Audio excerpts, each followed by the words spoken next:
Sorotan terkini berita 757. Kemalangan maut mengorbankan anggota polis dan seorang guru di kilometer 28.3 Jalan Kuala Kangsar, Gerik, Pekalan Hulu pada Khamis dipercayai berpunca daripada kenderaan hilang kawalan.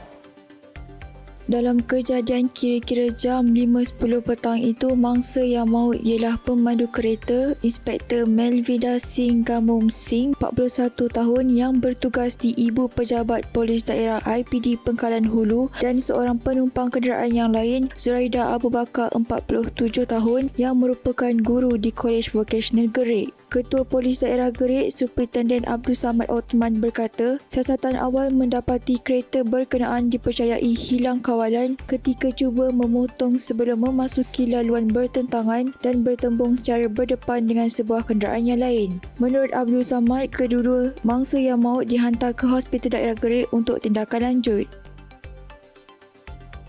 Sementara itu, seorang lelaki warga asing yang dipercayai gelandangan ditahan selepas disyaki membaling seketul bata sehingga merosakkan sebuah kenderaan polis di hadapan sebuah hotel di Jalan Hang Lekyu, Kuala Lumpur pada Rabu.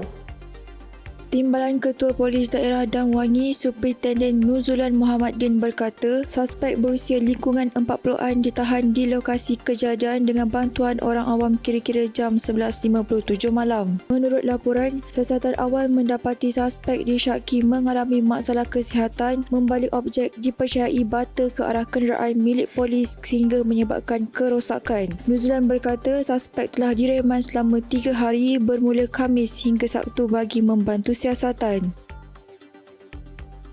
Dalam perkembangan antarabangsa, Kapten Portugal Cristiano Ronaldo mencuri perhatian apabila tidak dapat menahan ketawa selepas seorang wartawan secara berseluruh meminta beliau menaikkan gaji ketika sesi temu bual perlawanan Piala Dunia.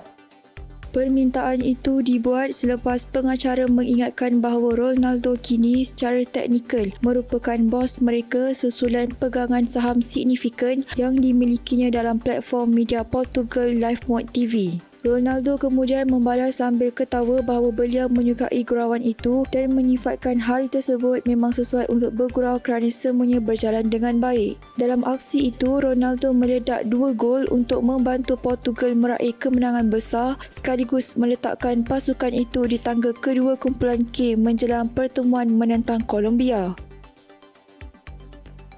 Saksikan kupasan pertuduhan terhadap Exco Kerajaan Kedah Dr. Hem Hilman sebagai amalan pendakwaan terpilih dalam berita 757 malam ini di saluran YouTube Awesome TV MY.